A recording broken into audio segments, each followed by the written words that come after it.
Hey hello welcome back to our channel. അപ്പോൾ സ്കൂളൊക്കെ തുറക്കാറായില്ലേ? അപ്പോൾ എവിടെ നോക്കിയാലും ഇപ്പോൾ ഫോട്ടോ നെയ്സ്ലിപ്പാണ്. അപ്പോൾ ഇത് നമുക്ക് സ്വന്തമായിട്ട് എങ്ങനെ എഡിറ്റ് ചെയ്യാമെന്ന് നോക്കിയാലോ. ഇതിന് മുന്നേ പിക്സാർട്ടൊക്കെ വെച്ചിട്ട് ഫോട്ടോ നെയ്സ്ലിപ്പ് മേക്ക് ചെയ്യുന്ന വീഡിയോ ഞാൻ ചെയ്തിട്ടുണ്ടായിരുന്നു. അപ്പോൾ ഒരുപാട് പേര് ആ ഒരു വീഡിയോ കണ്ടിട്ട് യൂസ്ഫുൾ ആയി എന്നൊക്കെ കമൻറ്റ് ചെയ്തിട്ടുണ്ടായിരുന്നു. അപ്പോൾ ആ ഒരു വീഡിയോ ആർക്കെങ്കിലും കാണണമെന്നുണ്ടെങ്കിൽ ഞാൻ ലിങ്ക് കമൻറ്റ് ബോക്സിൽ പിൻ ചെയ്യാം. ആ ഒരു വീഡിയോക്ക് താഴെ ഒരുപാട് കമൻറ്റ് ഉണ്ടായിരുന്നു, പിക്സാർട്ട് വെച്ചിട്ട് സേവ് ചെയ്യാനൊന്നും പറ്റുന്നില്ല എന്നൊക്കെ പറഞ്ഞിട്ട്. അപ്പോൾ അതിലും ഞാൻ വീഡിയോ ചെയ്തിട്ടുണ്ടായിരുന്നു എങ്ങനെയാണ് പിക്സാർട്ടിൽ സേവ് ചെയ്യാൻ പറ്റാത്തത് എന്തുകൊണ്ടാണെന്നുള്ളതൊക്കെ. ഇന്ന് നമ്മൾ ക്യാൻവ ആപ്പ് മാത്രം യൂസ് ചെയ്തിട്ടാണ് ഈ ഒരു നെയ്സ്ലിപ്പ് ഡിസൈൻ ചെയ്യാൻ പോണത്. അതിന് വേണ്ടിയിട്ട് ഫസ്റ്റ് തന്നെ ക്യാൻവ ആപ്പ് ഓപ്പൺ ചെയ്യാണ്. ആപ്പ് ഓപ്പൺ ചെയ്യുന്ന ടൈമിൽ ഇതുപോലെ ആയിരിക്കും. അതിൽ ഫസ്റ്റ് തന്നെ പ്ലസ് ഐക്കണിൽ ക്ലിക്ക് ചെയ്തിട്ട് കസ്റ്റം സൈസ് എന്നൊരു ഓപ്ഷൻ കാണാം. അതിൽ യൂണിറ്റിൽ സെൻറ്റിമീറ്റർ സെലക്ട് ചെയ്യാം. വിഡ്ത്ത് 8.1ലും ഹൈറ്റ് 4.7ലുമാണ് ഇടേണ്ടത്. എന്നിട്ട് ക്രിയേറ്റ് ന്യൂ ഡിസൈൻ എന്ന ഓപ്ഷൻ ക്ലിക്ക് ചെയ്തിട്ട് അപ്പോൾ ഇതുപോലെ പുതിയൊരു പേജ് ഓപ്പൺ ആയി വരും. ഇനി ഈ ഒരു പേജിലാണ് നെയ്സ്ലിപ്പ് ഡിസൈൻ ചെയ്യാൻ പോണത്. ഇനി താഴെ അപ്ലോഡ്സിൽ പോയിട്ട് ഞാൻ ഓൾറെഡി ബാക്ക്ഗ്രൗണ്ട് ഞാൻ പിൻട്രസ്റ്റിൽ ഡൗൺലോഡ് ചെയ്ത് വെച്ചിട്ടുണ്ട്. അപ്പോൾ അത് അപ്ലോഡ്സിൽ പോയിട്ട് ആ ഒരു ഇമേജ് സെലക്ട് ചെയ്തിട്ട് അതിലേക്ക് ആക്കി കൊടുക്കുകയാണ്. ഇനി താഴെ കാണുന്ന ടെക്സ്റ്റ് എന്ന ഓപ്ഷനിൽ ക്ലിക്ക് ചെയ്താൽ അതിൽ ഏറ്റവും ചെറിയ ആ ഒരു ടെക്സ്റ്റാണ് ഞാനിപ്പോൾ എടുത്തിട്ടുള്ളത്.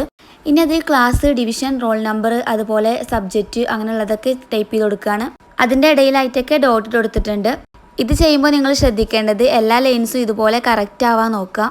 അപ്പോൾ ഇതുപോലെ വീഡിയോയിൽ കാണുന്ന പോലെ ചെയ്താൽ മതി. ഇനി ആ ടെക്സ്റ്റിൽ ഒന്ന് ക്ലിക്ക് ചെയ്തിട്ടുണ്ടെന്നുണ്ടെങ്കിൽ താഴെ ആ ഫോണ്ട് സൈസ് കൂട്ടാനുള്ള ഓപ്ഷൻസ് ഒക്കെ ഉണ്ട്. അതുപോലെ താഴെയുള്ള സ്പേസിങ് എന്ന ഓപ്ഷനിൽ ക്ലിക്ക് ചെയ്താൽ അതൊന്ന് കൂട്ടി കൊടുത്താൽ നിങ്ങൾക്ക് അതിൽ എഴുതാനുള്ള ഒരു സ്പേസ് കിട്ടും.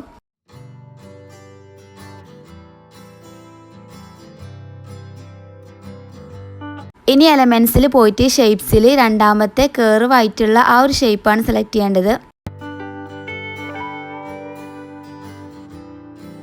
എന്നിട്ട് അതിൻ്റെ ഓരോ കോർണറിലും ഒന്ന് വലിച്ചു കൊടുത്താൽ നിങ്ങൾക്ക് അതിൻ്റെ സൈസ് അഡ്ജസ്റ്റ് ചെയ്യാം.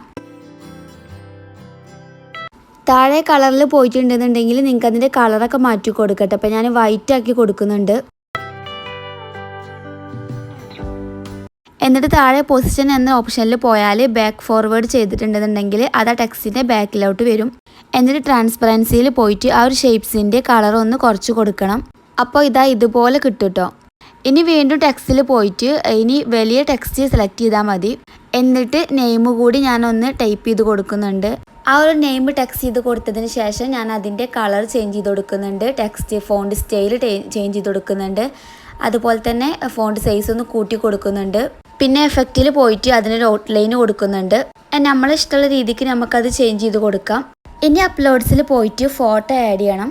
അപ്പോൾ ബാക്ക്ഗ്രൗണ്ട് റിമൂവ് ചെയ്തിട്ടുള്ള ഫോട്ടോ വേണം ആഡ് ചെയ്യാൻ. അപ്പോൾ ഫോട്ടോയുടെ ബാക്ക്ഗ്രൗണ്ട് റിമൂവ് ചെയ്യാൻ വേണ്ടിയിട്ട് ഗൂഗിൾ ക്രോമിൽ പോയിട്ട് remove.bg എന്നൊന്ന് ടൈപ്പ് ചെയ്ത് കൊടുത്താൽ മതി. എന്നിട്ട് അപ്ലോഡ് ഇമേജ് എന്ന് കാണാൻ അതിൽ ക്ലിക്ക് ചെയ്താൽ ഗാലറി പോയിട്ട് നിങ്ങൾക്ക് വേണ്ട ഫോട്ടോ അതിൽ സെലക്ട് ചെയ്യാനുള്ള ഓപ്ഷൻ ഉണ്ട്. ഞാനിപ്പോൾ ഇതിലൊരു ഇമേജ് സെലക്ട് ചെയ്തിട്ടുണ്ട്. എന്നിട്ട് അതിൻ്റെ ബാക്ക്ഗ്രൗണ്ട് ഒന്ന് റിമൂവ് ചെയ്യുന്നുണ്ട്. പിൻട്രസ്റ്റിൽ നിന്ന് ഞാൻ കുറച്ച് കാർട്ടൂൺ പിക്ചേഴ്സ് ഡൗൺലോഡ് ചെയ്ത് വെച്ചിട്ടുണ്ടായിരുന്നു. അതിൻ്റെയൊക്കെ ബാക്ക്ഗ്രൗണ്ട് ഞാൻ ഇതുപോലെ തന്നെയാണ് റിമൂവ് ചെയ്ത് വെക്കുന്നത്. പിൻട്രസ്റ്റിൽ നിന്ന് എങ്ങനെ ഇമേജസ് ഒക്കെ ഡൗൺലോഡ് ചെയ്യാന്നുള്ളത് ഞാൻ ഒരുപാട് വീഡിയോസിൽ കാണിച്ചിട്ടുണ്ട്. ഞാൻ അതുകൊണ്ടാണ് ഈ ഒരു വീഡിയോയിൽ ഉൾപ്പെടുത്താത്തത്. ബാക്ക്ഗ്രൗണ്ട് റിമൂവ് ആയി വരുന്ന ടൈമിൽ താഴെ ഡൗൺലോഡ് എന്നൊരു ഓപ്ഷൻ കാണാം. അതിൽ ക്ലിക്ക് ചെയ്തിട്ട് നമുക്കത് സേവ് ചെയ്തെടുക്കാം. ഇനി അപ്ലോഡ്സിൽ പോയിട്ട് ബാക്ക്ഗ്രൗണ്ട് റിമൂവ് ചെയ്ത് വെച്ച ആ ഒരു ഫോട്ടോ അതിലേക്ക് ആഡ് ചെയ്യാണ്. നിങ്ങൾക്ക് ഇതുപോലെ ഇൻഷോട്ടിലൊക്കെ ബാക്ക്ഗ്രൗണ്ട് റിമൂവ് ചെയ്യട്ടോ. അതൊക്കെ ഞാൻ മുന്നത്തെ വീഡിയോസിലൊക്കെ ചെയ്തിട്ടുണ്ട്. ഇനി നിങ്ങൾക്ക് വേണ്ട രീതിക്ക് ആ ഒരു ഫോട്ടോ അതിൽ കറക്റ്റ് വെച്ച് കൊടുക്കാം.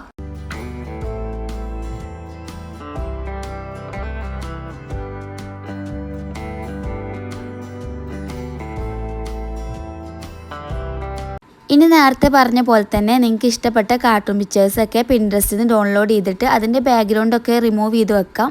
അങ്ങനെ റിമൂവ് ചെയ്ത് വെച്ചിട്ടുള്ള കാർട്ടൂൺ പിക്ചറാണ് ഞാനിപ്പോൾ ഇതിലേക്ക് സെലക്ട് ചെയ്ത് ആഡ് ചെയ്യണത്.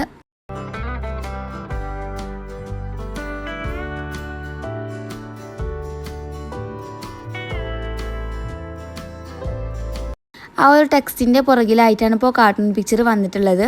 അപ്പോൾ പൊസിഷനിൽ പോയിട്ട് ടു ഫ്രണ്ട് ആക്കി കൊടുത്താൽ മതി. ഇനി നിങ്ങൾക്ക് ഇതുപോലെ വേറെ കാർട്ടൂൺ പിക്ചേഴ്സൊക്കെ നിങ്ങൾക്ക് ആഡ് ചെയ്യാം. അപ്പോൾ ടെക്സ്റ്റിൻ്റെ മുകളിലൊക്കെ ആയിട്ട് ആഡ് ചെയ്യുന്ന ടൈമിൽ നിങ്ങൾക്ക് അതിൻ്റെ ട്രാൻസ്പെറൻസി ഒന്ന് കുറച്ച് കൊടുത്താൽ മതി.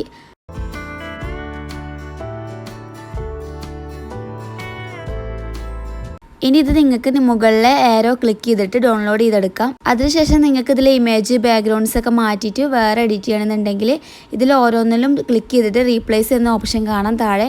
അപ്പോൾ അതിൽ ക്ലിക്ക് ചെയ്തിട്ടുണ്ടെന്നുണ്ടെങ്കിൽ നിങ്ങൾക്ക് ആ ഒരു ഫോട്ടോയും കാർട്ടൂൺ പിക്ചേഴ്സൊക്കെ നിങ്ങൾക്ക് ചേഞ്ച് ചെയ്ത് കൊടുക്കുക. ഓരോന്നിനും ക്ലിക്ക് ചെയ്തിട്ട് റീപ്ലേസ് ഓപ്ഷനിൽ പോയാൽ മതി. പിന്നെ നിങ്ങൾക്ക് ബാക്ക്ഗ്രൗണ്ട്സൊക്കെ ക്യാൻവയിൽ ഓൾറെഡി ഉണ്ട്. അപ്പോൾ നിങ്ങൾക്ക് അതൊക്കെ വേണമെന്നുണ്ടെങ്കിൽ നിങ്ങളൊന്ന് ചെക്ക് ചെയ്ത് നോക്കിയാൽ മതി. അപ്പോൾ ഇങ്ങനെ നിങ്ങൾക്ക് ഇഷ്ടമുള്ള രീതിക്കൊക്കെ കാർട്ടൂൺ പിക്ചേഴ്സൊക്കെ ആഡ് ചെയ്തിട്ട് നിങ്ങൾക്ക് കസ്റ്റമൈസ് ചെയ്യാൻ പറ്റും. ഇനി ഇതിൽ നിങ്ങൾക്ക് എന്തെങ്കിലുമൊക്കെ ഡൗട്ട് ഉണ്ടെന്നുണ്ടെങ്കിൽ നിങ്ങൾക്ക് വീഡിയോക്ക് താഴെ കമൻറ്റ് ചെയ്യാം. അതുപോലെ A3 ഡോക്യുമെൻറ്റിലും A4 ഡോക്യുമെൻറ്റിലൊക്കെ എങ്ങനെ പ്രിൻറ്റ് ചെയ്യാൻ വേണ്ടി എഡിറ്റ് ചെയ്യുക എന്നുള്ളതൊക്കെ മുന്നത്തെ വീഡിയോസിൽ ഞാൻ ചെയ്തിട്ടുണ്ട്. അപ്പോൾ അതൊന്ന് നിങ്ങൾ കണ്ടു നോക്കുക. ഇനി നിങ്ങൾ സെപ്പറേറ്റ് നിങ്ങൾക്ക് A3 ഡോക്യുമെൻറ്റിൽ എങ്ങനെയാണ് ഇത് എഡിറ്റ് ചെയ്യുക എന്നുള്ളത് വേണമെന്നുണ്ടെങ്കിൽ അതൊന്ന് കമൻറ്റ് ചെയ്താൽ മതി. അപ്പോൾ ഞാൻ എന്തായാലും വീഡിയോ ആയിട്ട് ചെയ്യേണ്ടത്.